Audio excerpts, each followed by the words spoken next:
Moi je suis Rainer Lenz, je suis fermier ici à Schoppen, la commune de Hamel.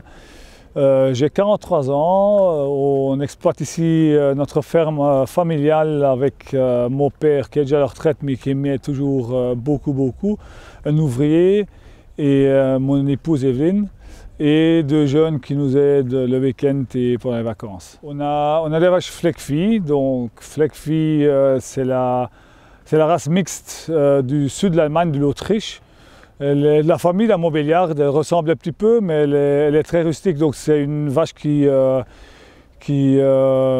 fonctionne très bien dans nos régions parce qu'elle demande un peu moins de soins. Elle s'adapte très bien au climat et aux données qu'on trouve ici dans notre ferme. Donc on a une ferme biologique.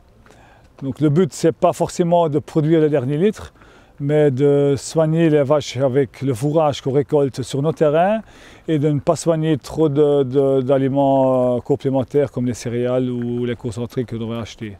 C'est les bonnes laitières, donc l'avantage de la Fleckvieh, c'est qu'elle produit en fonction de ce que lui donne. Donc si on lui donne moins à manger ou moins des aliments moins riches, elle va rester en santé, donc elle s'adapte au système. Mais si on lui donne un beau fourrage avec beaucoup de concentré, donc un système vraiment intensif, elle est capable de donner beaucoup de lait, oui. Il y a 2-3 ans, on a commencé à réfléchir et à s'informer au système du séchage en grange. Une fois qu'on a vu des installations où les gens séchaient depuis 2-3 ans, on a vu la santé des vaches, on a vu surtout la qualité du fourrage.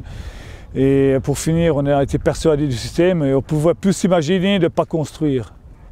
Le système de séchage de boules convient surtout pour des fermes de taille, des petites fermes ou de taille moyenne.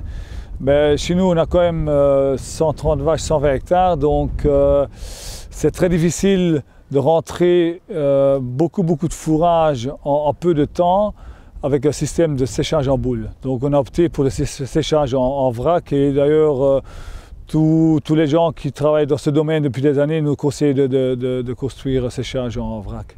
Oui, donc l'avantage pour nous, au premier lieu, c'est la qualité du fourrage. Donc c'est produire plus de lait à base de nos fourrages qu'on produit ici à la ferme. Deuxièmement, c'est clairement une meilleure valorisation pour le lait. Donc on espère trouver, d'ailleurs on a déjà trouvé une fromagerie qui prend une partie de notre lait, qui va faire un fromage spécial à base de lait de foin.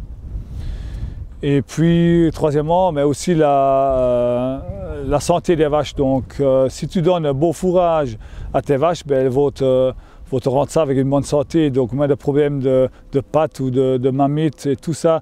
Donc on veut vraiment arriver au système de presque plus utiliser des antibiotiques.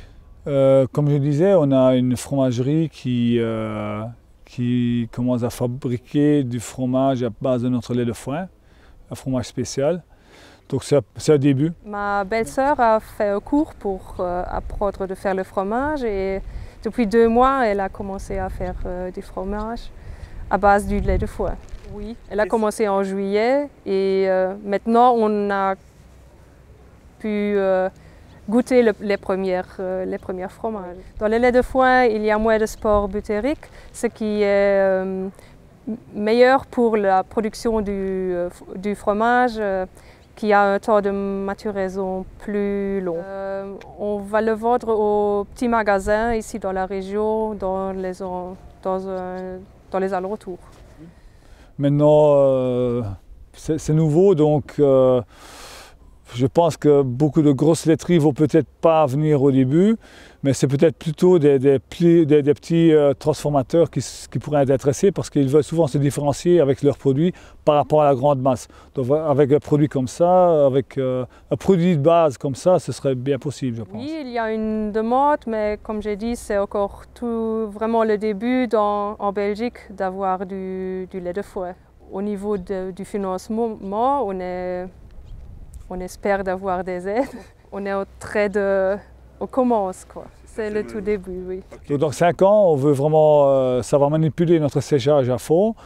pour l'instant, on est dans la phase d'apprentissage, donc on a fait déjà quelques erreurs, c'est important d'en faire, mais c'est encore plus important de tirer les bonnes conclusions, de ne plus faire les mêmes erreurs, parce que bon, le séchage de foin, c'est beau, mais c'est pas facile.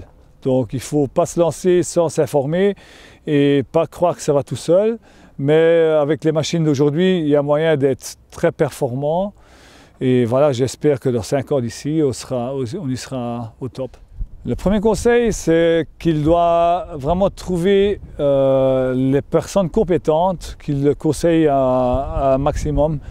Parce que bon, pour la plupart des gens, c'est un nouveau domaine, donc c'est très difficile de savoir ce qu'on doit faire. Donc on est obligé de s'entourer des gens qui ont de l'expérience.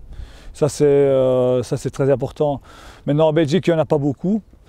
Mais en Autriche, sud de l'Allemagne, en France, il y en a beaucoup plus. Donc là, il y a beaucoup de gens qui ont d'expérience, forcément pas seulement des vendeurs, mais aussi des fermiers qui ont déjà beaucoup d'expérience dans le séchage et aussi des techniciens qui travaillent dans ce domaine depuis des années.